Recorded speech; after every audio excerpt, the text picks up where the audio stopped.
Welcome back.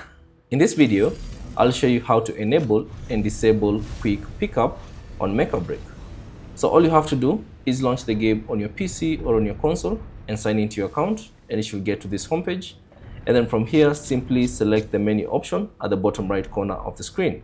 Or alternatively, you can press the designated button on your controller or the keyboard to bring up the menu. And then within the menu, simply select Settings. Now within the settings, all you have to do is select Accessibility and ensure that you are under the General section. And then within the General settings, scroll down and find the Quick Pickup option. So you can see a brief description of what it's all about on the right side of the screen. So if you want to enable the pickup, or if you want to disable it, since mine is set, it's enabled by default. If you want to disable it, simply scroll to the left or use these pointer icons and select Off, and that will disable Quick Pickup. Now if you'd like to enable it, simply use the other arrow and select either Common, Fine, Superb, Rare, Flawless, or Perfect to enable that option.